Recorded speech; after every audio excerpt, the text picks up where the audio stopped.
Hi all, welcome to Life of Yogesh. New ரெசல்யூஷனாக நான் இந்த சேனல் க்ரியேட் பண்ணியிருக்கேன். டிசம்பர் 28 நான் வந்து யூடியூப்பில் க்ரியேட் பண்ணியிருந்தேன்.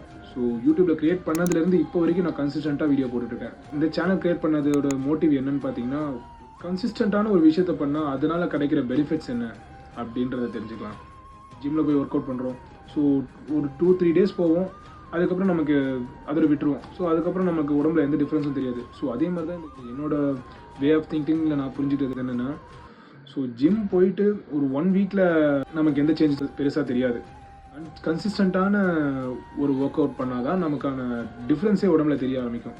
ஸோ அந்த மாதிரி ஒரு விஷயத்தை ட்ரை பண்ண தான் நான் வந்து யூடியூப் சேனல் க்ரியேட் பண்ணியிருந்தேன்.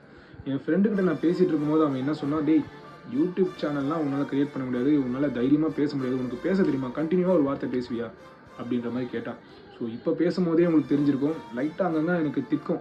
பட் இருந்தாலும் ஒரு ஃப்ளோவில் இப்போ நான் நல்லா பேச ஆரம்பிச்சிருக்கேன். டெய்லி லைஃப்பில் நடக்கிற மூமெண்ட்ஸ் எல்லாமே கேப்சர் பண்ணி நான் இதில் அப்லோட் பண்ணி போட்டுட்ருக்கேன் பேக்ரவுண்ட் வாய்ஸோட. ஸோ எனக்கு இது கொஞ்சம் நல்லா தான் இருக்குது. ஸோ இது ஒரு நல்ல ஹேபிட்டாக இருக்குது. ரெக்கார்ட் பண்ணி வீடியோஸ் அப்லோட் பண்ணுறது, அது கிடைக்கிற சின்ன சின்ன வியூஸ், இதெல்லாம் பார்க்கும்போது ஒரு சின்ன ஹாப்பினஸ்.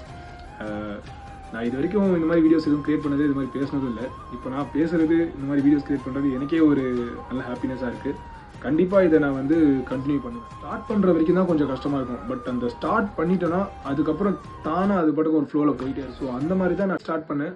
பட் இப்போ வரைக்கும் ஒரு ஃப்ளோவில் போயிட்டு தான் இருக்குது. இப்போ என்னால் கண்டினியூஸாக பேசவும் முடியுது, திக்காமல் திணறாமல், கேமரா முன்னாடி தைரியமாக கேஷுவலாக. ஸோ இதெல்லாம் ஒரு நல்லா இருக்குது. ஆஸ் அ நியூ ரெசல்யூஷனாக இதை ஸ்டார்ட் பண்ணதில் எனக்கு கொஞ்சம் சந்தோஷம் தான். இப்போ நான் நினச்சது என்னென்னா, இவன் சொல்கிறான், அவன் சொல்கிறான், எவன் சொல்கிறான், எதை பற்றியும் கண்டுக்காமல் நான் பாட்டுக்கும் எனக்கு என்ன தோணுதோ அதை பேசி நான் போட போகிறேன். உங்களுக்கு பிடிச்சதுன்னா நீங்கள் லைக் பண்ணுங்கள், பிடிக்கலன்னா ஸ்க்ரோல் பண்ணிவிட்டு போயிடுங்க. ஏன்னா நானும் ஸ்க்ரோல் பண்ணி பார்த்துட்டு தான் இருக்கேன். யாரோ என்னமோ பண்ணுறாங்க, அதை உட்காந்து நம்ம பண்ணுறதை 4 பேர் பார்க்கட்டும் அப்படின்றது தான் இந்த இயரோட என்னோட மோட்டிவ். ஸோ நம்ம பண்ணுறதை 4 பேர் பார்க்குற அளவுக்கு ரீச் ஆகணும். Thank you guys.